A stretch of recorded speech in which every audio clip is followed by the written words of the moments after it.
A simple hiker helps an injured stranger on a forest trail, only to learn she's a CEO's daughter who falls for him. The rain came down in heavy sheets over Pine Ridge, pounding the trees and soaking the moss-covered ground. Wind howled through the forest, ripping at branches until some gave way with sharp cracks. Thunder rolled across the mountains, lightning flashing violently above. Amid the storm, a small wooden cabin stood firm, its chimney puffing smoke that vanished into the gray sky. Inside, a man crouched by a flickering fire, feeding it with twigs and bark. His hands were rough, his beard streaked with gray. He wore a worn flannel shirt, sleeves rolled up to weathered arms. His name was Ben, 38, a man of solitude, shaped by silence. His eyes held a sadness that spoke in stillness. Then a sound sliced through the wind, a scream, high and desperate. Ben froze, listening. Another scream followed, a woman, and she was in trouble. He grabbed his jacket and rushed into the storm. Rain hit him like needles, soaking through instantly. He moved quickly, scanning the path ahead until he spotted her, near a rocky incline, sitting in the mud, one knee bloodied, her soaked hair clinging to her face. Her clothes, too polished for the forest, were torn and drenched. "Stay back," she shouted, scrambling away, pain flashing in her eyes. Ben halted a few feet away, hands raised. "You're hurt, let me help." "I said stay back," she snapped, her voice shaking. "You can't walk out of here, your knee's injured. Storm's not letting up. I've got a cabin nearby, dry clothes, heat. You stay here, you'll get hypothermia." She hesitated. Then another gust of wind hit, knocking her sideways. She cried out. Without asking again, Ben stepped forward, lifted her easily, and began walking. "Put me down," she yelled, pounding his shoulder. "I'll scream." "You already did," he muttered, focused on getting them out of the storm. After 10 grueling minutes, they reached the cabin. Ben kicked open the door and carried her inside, laying her gently on a folded blanket near the fire. She pushed herself back, eyes sharp with suspicion. "Who are you? Why should I trust you?" Ben stood above her, soaked and unreadable. "If I meant you harm, I wouldn't have carried you through a mudslide." She glanced at her phone, no signal. A single bar flickered and vanished. Tears welled in her eyes. "This can't be happening," she whispered. "How far are we from town?" Ben didn't answer. He knelt, pulling out a first aid kit. "Let me see your knee." She recoiled. "Don't touch me." "Fine," he said, setting the kit beside her. The fire crackled. Rain hammered the roof. "I'm sorry," she said quietly after a while. "I was just scared." Ben ladled soup from a pot over the fire, poured it into a dented metal bowl, and handed it to her. She took it with trembling hands. The warmth surprised her. She sipped. "Thank you," she murmured. Ben said nothing. He sat across the room, drying his jacket, eyes fixed on the flames. Outside, the storm raged on, but inside something shifted, uncertain, fragile. She looked at him again, softer this time. "What's your name?" "Ben," he said finally. "I'm Isabel," she replied. "I didn't mean to get lost. I was just trying to get away from everything." He gave a slow nod. "You came to the right place for that." And with those few words, the silence between them began to crack, just a little, not broken, but no longer empty. The storm outside howled, but in the glow of the fire, 2 strangers sat, slowly beginning something neither could name yet. Morning broke gently over Pine Ridge, the storm having finally passed in the night. The forest, still soaked and dripping, shimmered in the pale gold of dawn. Inside the cabin, the warmth from the fire lingered, the scent of pine wood and smoke mingling in the air. Isabel stirred under a wool blanket, blinking at the unfamiliar room. For a moment, she looked at peace, until the memories of the previous day rushed back. She sat up, wincing as her knee reminded her it was far from healed.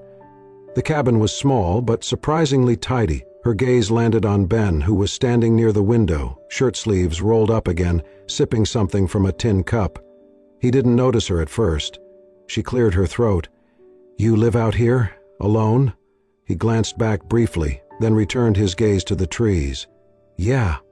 "Why?" she asked gently, curiosity more than intrusion in her voice. He didn't answer. "I mean, No offense, but this isn't exactly normal.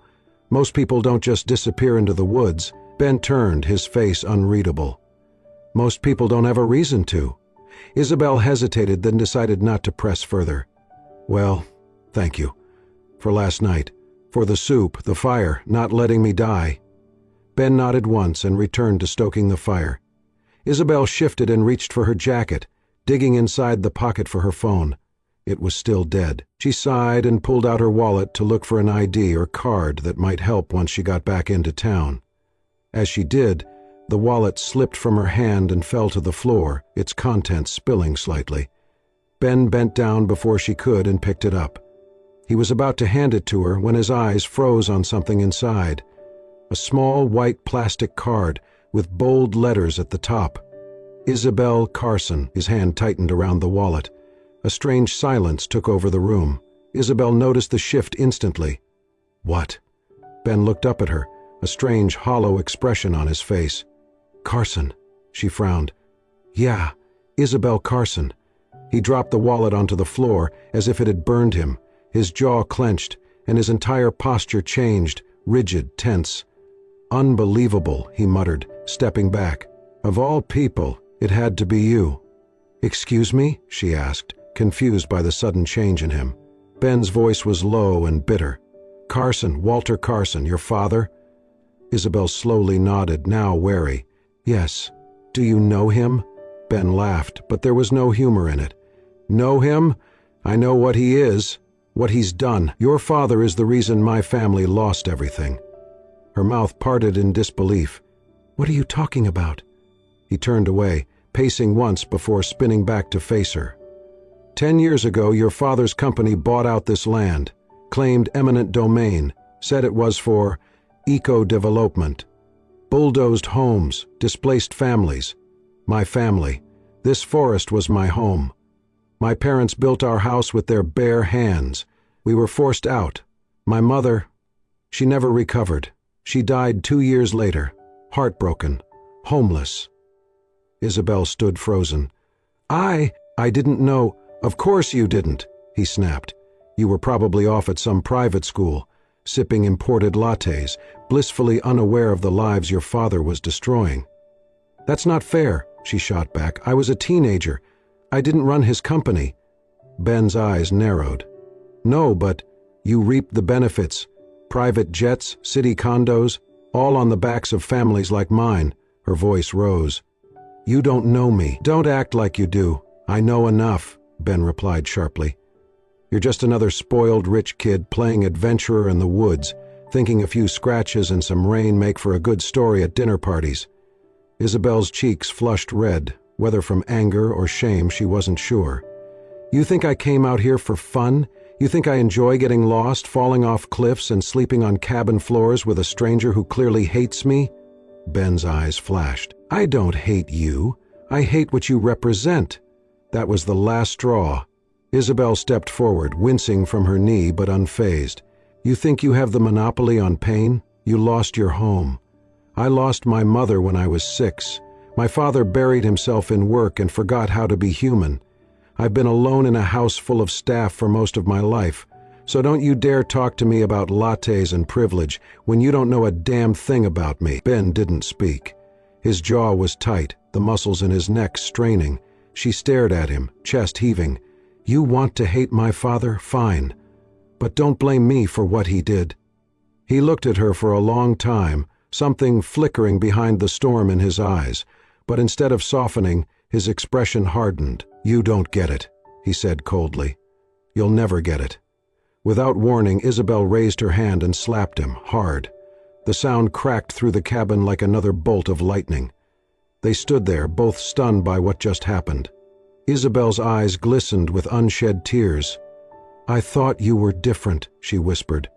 But you're just like him, angry, cold, and completely incapable of seeing people beyond your pain. She turned away, limping toward the cot in the corner, wrapping herself in silence and a blanket she no longer found comforting. Ben stood frozen, breathing hard, staring at the floor. The wallet still lay where he had dropped it, the name Carson staring up at him like a ghost. Outside, the forest had calmed. But inside the cabin, a different storm had just begun. The rain hadn't let up. Though the storm had calmed from its earlier fury, it now fell in a cold, steady curtain that shrouded the forest in a soft gray haze. The wind had quieted, but the trees still murmured, heavy with water and secrets. Inside the cabin, the air was warmer but tense, thick with the silence that had settled between Ben and Isabel. Neither had spoken since the argument, since the slap. Ben sat by the fire, slowly whittling a piece of wood, the blade clicking rhythmically, his back to her. Isabel lay curled on the cot, the blanket wrapped tightly around her, unmoving. She hadn't touched the food he had left for her. Her breaths were shallow, her silence like a wall between them. Then Ben heard something, a sound so faint it was almost swallowed by the crackle of the fire. A whimper. He turned. Isabel was trembling. Her face was flushed, her lips dry and pale. Beads of sweat clung to her forehead, and her eyes fluttered behind closed lids. "Isabel?" he said, his voice cautious. She didn't respond. He moved to her side, crouched down, and touched her shoulder. Her skin was burning. "Isabel," he said again, louder now. Still no answer. Then came a whisper, soft and broken. "I'm sorry, Mom. I didn't want to become like him." Ben froze.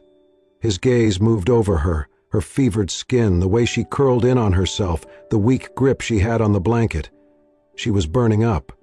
"Damn it," he muttered, and sprang into action. He soaked a cloth in cool water and pressed it gently to her forehead. He adjusted the blanket, careful not to wake her, even as she stirred, moaning softly, trapped somewhere in a fever dream. "I just wanted him to see me," she murmured. Ben sat back on his heels, stunned. The woman he had resented, who he thought had everything, was not just Walter Carson's daughter. She was someone carrying pain of her own.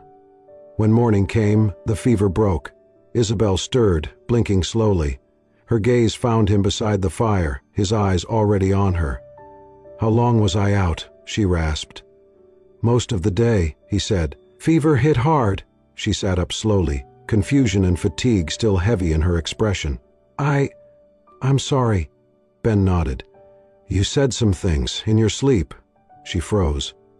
"Did I?" He hesitated. "You said you didn't want to become like your father." Isabel looked down at her hands, then away. "It's true," she said quietly. "People think being his daughter means I've lived some perfect, polished life, private schools, limousines, luxury, but none of that matters when the one person you need most doesn't know how to love you." Ben said nothing. "My mother died when I was 6, she continued. "She was soft, kind. She sang to me at night. After she was gone, my father didn't know what to do with a little girl, so he didn't try. I was raised by strangers in uniforms. I spent my life trying to earn his attention, his approval, but I was just another fixture in his empire." Her voice cracked. "I came here because I needed to remember who I was before I became someone I couldn't recognize." Ben looked at her, his chest tightening. "You're not the only one who lost someone," he said softly. She turned to him, her eyes wet. "My mom loved this land," he said. "We'd hike together in spring, plant wildflowers by the trails. After Carson's company took it, it broke her. She fought, she resisted, but they crushed her spirit." His voice dropped. "The night she died, we didn't have heat. Our cabin was falling apart. She sat by the window, wrapped in every blanket we had, staring into the snow. Her last words were, 'This place used to feel like home.'" Isabel whispered, "I'm so sorry." Ben nodded, his throat tight. "I blamed your father, and when I saw your name, I blamed you too." A long silence passed between them, no longer filled with anger, but with the raw truth of shared wounds.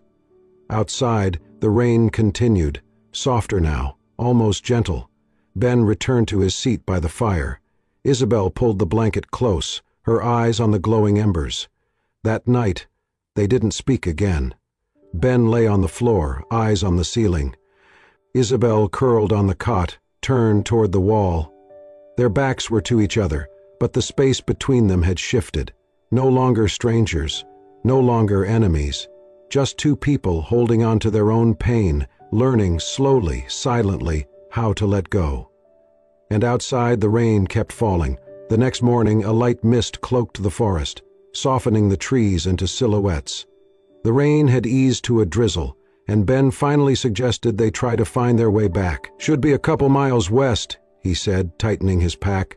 "Storm might have knocked down part of the trail, but we'll manage." Isabel nodded, limping slightly as she followed. Her knee was still sore, but functional. They walked in silence, the forest whispering around them with birdsong and the soft patter of dripping leaves. After a while, Isabel glanced at Ben. "If you'd told me a week ago I'd be hiking with a man who couldn't stand me, I'd have laughed." Ben gave a faint smile. "I never said I couldn't stand you. You didn't have to." They walked a bit farther when Isabel stepped on a slick patch of moss. Her foot slipped, and before she could catch herself, she tumbled down the slope. "Ben?" she cried out. He rushed to the edge and saw her below, about 10 feet down, lying in a narrow rocky crevice, clutching her ankle. "Are you okay?" he called. "I think I twisted it. I can't move." Ben scanned the edges, too steep for a rope, too slick to climb safely. He braced himself and lowered into the gap, maneuvering down carefully until he reached her side. The crevice was cramped, damp, barely wide enough for them to sit. Water trickled down the stone walls and cold settled in quickly. Ben checked her leg. "Not broken, just a bad twist. We'll wrap it when we're out." "If we get out," she whispered. "We will," he said, though he knew help might take hours. As the cold seeped in, Isabel began to shake. Her breathing grew uneven. "Hey," Ben said softly. "You're all right." "I hate small spaces," she gasped. "I feel trapped." He reached for her hand, gently. "You're not alone. I'm right here." She closed her eyes, trying to breathe. "When I was a kid," Ben said, "my mom used to take me to a grove near our cabin. We'd lie on our backs and look through the trees. She said the branches looked like stained glass, like nature's cathedral." Isabel's trembling slowed. "She used to hum a tune she made up," he added. "I never forgot it. It sounded like peace." He wrapped an arm around her shoulders, sharing his warmth. She leaned in, her body relaxing into his. "No one ever held me like this," she said quietly. "No stories, no comfort." Ben looked at her, saw the tears forming in her eyes. "You treat me like a real person," she whispered. "Not a title, not a burden." He squeezed her hand gently. "Because that's what you are." She cried softly, not turning away, and he didn't look away either. They stayed close, wrapped in a silence that felt safe, not empty. Eventually, Ben reached into his pack and pulled out a flare. He lit it, and bright orange smoke curled upward through the narrow opening above them, casting a warm glow on the stone walls and their faces. Minutes passed before voices echoed through the trees. "Over here," Ben shouted. "We're down here." Rescue workers appeared at the top. It took time, but ropes were lowered, and they pulled Isabel out first, then Ben. They checked her leg and offered a ride back. Ben helped brush dirt from his pants as Isabel stood nearby, looking at him. "They can take you," he said. "You'll be okay." She didn't move. "I don't want to go yet," she said softly. Ben looked at her, surprised. "If I leave now," she added, "I think I'll lose something I didn't even know I needed." He didn't reply, but his eyes softened. Around them the forest still held the scent of rain and earth, and between them something unspoken remained, fragile, real, and waiting. And for the first time neither of them turned away. The city was a world apart from Pine Ridge, loud, blinding, suffocating in its restlessness. The moment Isabel stepped off the private medical jet onto the rooftop of the Manhattan hospital, cameras were already waiting. Flashbulbs erupted like lightning. Reporters crowded the sidewalk below with microphones pointed skyward. The headline had spread faster than she imagined. "Heiress rescued by wilderness hero after near-death ordeal." She was a story now, her name back in the press. But for the first time, she did not care about the spotlight. All she could think about was the warmth of a cabin under the pines, the sound of fire crackling, and the man who had saved her, not just from a fall, but from something much deeper. As doctors examined her ankle and the fever she'd recently recovered from, Isabel answered questions half-heartedly. She wasn't really there, not in spirit. 2 days later, her father returned from a business trip in Tokyo. Walter Carson was as composed as ever, tailored suit, silver cufflinks, every strand of his pepper-gray hair in place. But something changed when he walked into her penthouse and saw her sitting in silence by the window. He hadn't expected to see vulnerability in her eyes. "Isabel," he said, voice controlled but edged with rare concern, "you scared everyone." She looked up. "I scared myself, too." He sat across from her. "I read the reports. You were lost for 3 days, injured. A man found you?" She nodded. "His name's Ben." Carson's brow furrowed. "And who is Ben?" She hesitated, then said, "A man who lives in the forest. A man who helped me when no one else could." There was a silence. Carson didn't like unknowns. "Did he contact the media, try to take credit?" he asked. "No," she said sharply. "Hates all this. He didn't even want recognition. He saved me and then stepped back." Carson studied her carefully, then sat back, his voice smooth. "I'd like to thank him." "You'd like to investigate him," Isabel countered. He didn't respond, but the flicker in his eyes betrayed her suspicion. Later that evening, when Isabel called Ben from her terrace, her voice was warm, hopeful. "You should come here, just for a few days. I could show you the city. Real food, real coffee, something not cooked over a campfire." Ben chuckled on the other end. "And street lights and traffic and concrete everywhere. You make it sound like a prison. For someone like me it is." She paused, then added gently, "Please, come, even just to see me." Ben went quiet. "I don't belong there, Isabel," he said at last. "That world, it's yours, not mine." She didn't argue, but her silence said everything. The next morning, in a sleek black car parked beside a corporate skyscraper, Walter Carson reviewed a report with narrow eyes. Name, Benjamin Hart. Age, 38. Former resident of Pine Ridge. Filed lawsuit against Carson Development 10 years ago, disputed land seizure. Case dismissed. Mother, Eleanor Hart. Deceased. Father, unknown. Employment, none. Lives off-grid. Walter set the folder down, his fingers tapping the leather briefcase beside him. "Set up a meeting," he told his assistant. "Private, just him and me." Ben showed up 3 days later at Carson's request, arriving at a quiet office suite atop one of the company's older buildings, far from public eyes. Walter Carson stood by the window, watching the city churn below. "I appreciate you coming," he said without turning around. "I came because your daughter asked me to." Carson smiled thinly. "She's grown attached to you." "That's understandable. Near-death experiences forge strange bonds." Ben said nothing. Carson turned, eyes sharp. "You're not just a man from the woods, Mr. Hart. You're the same man who tried to sue me 10 years ago over Pine Ridge." Ben's jaw tightened, but he remained still. "I remember your mother," Carson continued. "She caused a bit of a stir. But the law sided with us. You lost, but not before I watched my mother die. Cold, broke, and heartbroken." Carson ignored the jab. "I understand your pain, but I cannot allow the past to dictate my daughter's future." Ben narrowed his eyes. "Is that a threat?" "It's a negotiation," Carson said calmly. "You walk away from Isabel and I make sure your name stays clean. I will not expose your past, your failed suit, your bitterness, but if you stay near her I will paint you as a fraud, an opportunist, a man who manipulated a grieving young woman for attention."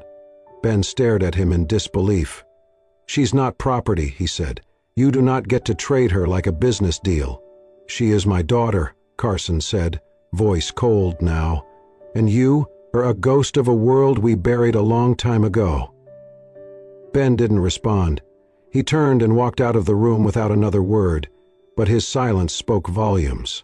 The line had been drawn, and somewhere in that towering city of glass and steel, a battle for more than love had just begun.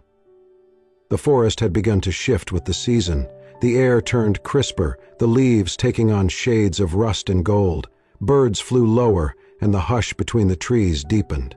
Ben was repairing the roof of the old cabin when he heard the distant crunch of footsteps. Fast, uneven, familiar. He turned and saw her. Isabel stood at the edge of the clearing, hair tousled from the hike, boots muddied, breath short from the climb. Her eyes locked onto his with something fierce, desperate, and unyielding. He froze. She stepped forward. "You didn't answer any of my calls." Ben returned to hammering. "I figured that was the message." She came closer. "I needed to see you." "You should not have come here," he said, keeping his voice even. "Not after what your father said."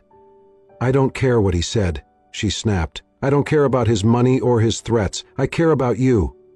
Ben finally looked at her, really looked, at the sweat on her brow, the fire in her eyes, the trembling in her hands. "I'm not part of your world, Isabel," he said quietly, "and you don't belong in mine." "You don't get to decide that," she said, her voice cracking. "You don't get to walk away from this like it meant nothing." He stepped down from the ladder, set the hammer aside. "It didn't mean nothing," he said. "It meant too much. That's why I'm letting it go." She stared at him in disbelief, her voice barely above a whisper. "You're not letting it go, you're running." Ben looked down at his hands. "If I stay, I'll always be the man who brought shame to your family. The lawsuit, the press, your father. He'll never stop, and I won't be the reason you lose everything." "I don't want his everything," she said, tears rising.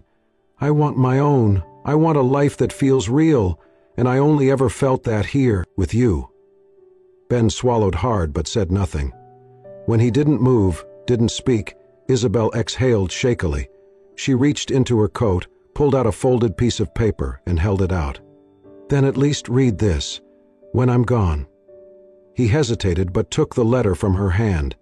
She looked at him one last time, her eyes brimming with pain.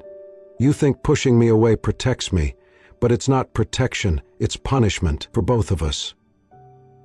And with that she turned and walked back into the forest. Ben stood in the clearing long after she had disappeared. That night the wind picked up. Leaves rustled outside the cabin, whispering like ghosts around the walls. Ben sat by the fire, the letter unopened on the table beside him. His hand hovered over it for a long time before he finally picked it up. The paper was creased, the ink smudged slightly from where her tears had touched it. "Dear Ben, I grew up in a house with chandeliers and grand staircases and walls so thick they kept out every sound, including the ones I wanted to hear the most. My father filled that house with power but never with love. I would have traded every painting, every car, every gala night for one dinner where he looked me in the eye and asked how I was doing. I used to cry myself to sleep in a room twice the size of your cabin, but in that little space under the pines, with the fire crackling and the storm raging outside, I didn't cry. I felt safe. I felt seen. You think you're not enough for me, but the truth is, you're the only thing that's ever made me feel like I was enough for myself. If I never see you again, I hope you'll remember this. You saved me, not just from the fall, but from the life I was suffocating in. Yours, Isabel." Ben's eyes burned. He let the letter rest in his lap, his gaze locked on the flames dancing in the hearth. Every word echoed louder than the next, carving through the walls he had spent years building around his heart. Outside, the wind howled. Inside, a single tear slipped down his cheek. The call came just after midnight. Isabel's hands trembled as she held the phone, her voice caught between disbelief and fear. "There was a landslide," the voice on the other end said. "Your father was overseeing the site in North Ridge. We lost contact with him hours ago. GP's last showed his signal deep in Sector 4, dense forest, steep terrain, not yet cleared for trails." Isabela's mind raced. That part of the forest was untouched, wild, just miles from Pine Ridge. "There's only one person I know who could find him," she whispered. Hours later, the first light of dawn had barely cracked through the trees when Ben opened the cabin door and saw her standing there, mud on her boots, panic in her eyes. "He's missing," she said, breathless. "My father, in the forest. They can't reach him." Ben's face remained unreadable. "I know what he said, what he did, but I'm begging you, please, Ben. You're the only one who knows that land well enough to find him before it's too late." Ben didn't speak. He simply turned, reached for his old canvas pack, slung it over his shoulder, and walked past her into the trees. The search was silent but swift. Ben moved through the undergrowth like he had never left it, every tree, every shift in wind guiding him like old friends. The terrain grew treacherous, fallen logs, loose rock, broken trail. 2 hours passed, then 3. Finally, near the base of a steep ridge, Ben saw a torn scrap of fabric caught on a branch, dark blue, high-end fabric. Not far from it, he spotted a body slumped against a fallen tree. Walter Carson was unconscious, one leg twisted at an unnatural angle, his face pale, smeared with blood. He was alive, but barely. Ben checked for a pulse, then tore open his pack, pulling out bandages and water. He worked methodically, stabilizing the leg with sticks, dressing the head wound. Carson stirred, groaned in confusion. "Who?" His voice was hoarse, cracked. "It's me," Ben said simply. Carson blinked. When recognition came, his face twisted, not in hostility but in shame. "I thought I was going to die out here," he murmured. "You still might," Ben said, tying the last bandage. "Unless you hold still and let me do this my way." Carson didn't argue. His strength was gone. He let himself be carried, half lifted by Ben's arms as they began the long, slow journey back. The hike took nearly 4 hours. By the time they reached the ranger station, search parties had been dispatched, and Isabel was there, pacing outside. She ran to them the moment she saw them, collapsing into Ben's arms before falling beside her father. "I thought I lost you," she whispered to Walter, gripping his hand. Walter looked from his daughter to Ben. There was no malice now, only exhaustion. And something else, humility. That evening, while medics treated Carson inside the outpost and Isabel spoke quietly with the officers, Ben stood outside, staring at the horizon. The sun was setting, painting the treetops gold. The door creaked behind him.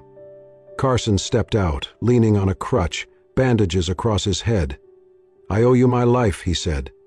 Ben didn't turn. "You owe it to your daughter. She's the reason I came." Carson nodded, then said quietly, "You could have let me die out there, and maybe you would have been right to." Ben finally turned. His eyes were calm, firm. "I didn't do it because you deserved saving. I did it because she deserves a father who's worth loving." Carson looked away, jaw tightening. But then his voice broke. "I never knew how to be that," he said. "I thought if I gave her power, wealth, security, it would be enough." "It's not," Ben said. Carson's eyes filled. He turned away, wiping them quickly, but the tears had already fallen. Ben didn't say more. He stepped away, leaving Carson alone with the silence, with the weight of every choice he had made. But healing, like the forest, often begins in quiet places, and some redemption must be earned, not through words, but through change. 1 year after the storm that changed everything, Pine Ridge had come alive again. Soft moss covered the forest floor, wildflowers pushed through sun-dappled shadows, and the trees stood tall and welcoming. In the heart of the woods, a new wooden building stood nestled among the pines, a home not just built, but born from something deeper. It was called Pine Shelter Center. The structure was simple but thoughtful, designed to embrace the land, not replace it. A wide porch wrapped around the cabin, and above the entrance, a hand-carved sign read, "Pine Shelter, where every wound finds a home." On this day, a crowd had gathered. Veterans, children in foster care, local elders, volunteers, and people whose lives had once unraveled but were slowly being stitched back together. Ben stood quietly near the porch, his linen shirt lightly wrinkled, his beard neatly trimmed. Beside him, Isabel looked elegant in forest green, clutching her notes with slightly trembling fingers. She stepped forward to speak. "This place wasn't created out of charity," she said, voice clear. "It was born out of necessity. The need to heal, to remember, to begin again." She glanced at Ben. He nodded quietly. "I lost myself once in these woods," she continued, "and I found something far greater than survival. I found truth. I found love. And I found the courage to build a life that mattered, not one I inherited, but one I chose." Applause followed, soft and heartfelt. For a moment, the forest seemed to breathe with them. Then, from the edge of the clearing, a sleek black car arrived. Heads turned as Walter Carson stepped out. His steps were slower now, his shoulders less stiff with pride. Age had softened him in ways time alone never could. He walked forward alone, toward Ben, as everyone watched. Ben faced him, calm and still. Walter spoke quietly. "We spend lifetimes running from our mistakes, but sometimes all it takes is one moment to stop, turn around and say what matters." Ben said nothing. Walter continued, "You once said I didn't deserve saving. You were right, but Isabel deserved a father who could say thank you. So, thank you for saving me and for loving her in the way I never knew how." He extended a hand. Ben hesitated, then reached out and shook it. The crowd responded with soft applause. Isabel wiped away a tear, her heart too full for words. That night the woods lit up with bonfires and laughter, music drifted between the trees, and the air was thick with warmth. Later Ben led Isabel down a quiet path. Beneath the moonlit canopy he took her hands. "I don't have much," he said. "No fortune, just this, heart. And that old cabin where it all began." He held out a small ring, pine wood and silver, smooth, imperfect, beautiful. Isabel gasped, eyes shining. "I can't promise ease," he said, "but I can promise truth and love." She nodded, voice barely a whisper. "This is all I've ever wanted." When he slipped the ring on her finger, the forest seemed to sigh in approval. From behind, their small crowd clapped quietly, joy rippling through the night like wind through the trees. By morning, Pine Shelter Center came to life. Children played beneath the trees. The elderly sipped tea on the porch. Veterans shared stories in quiet corners of peace. Ben stood beside Isabel at the railing, hands clasped. Behind them, Walter Carson sat with a cup of tea, watching, not as a CEO, but as a father who had finally come home. Ben looked at Isabel. "Some people search a lifetime for home." She smiled. "And some hearts," she said, "just need one storm to remember how to love again." They stood there, side by side, in a place born from pain and now alive with hope. And so, in the quiet heart of Pine Ridge, where pain once echoed through the trees, healing found its voice. From a chance encounter in a storm to a love that defied all odds, Ben and Isabel taught us that sometimes the deepest wounds bring forth the most beautiful new beginnings. Because love isn't always loud. Sometimes it whispers in the rustle of leaves, in the warmth of a cabin fire, or in the simple act of staying when it's easier to walk away. If this story touched your heart the way it touched ours, don't forget to like, share, and subscribe to Soul-Stirring Stories, where every week we bring you powerful tales that heal, inspire, and remind us all of the beauty in being human. Until next time, stay kind, stay hopeful, and never stop believing in the power of love.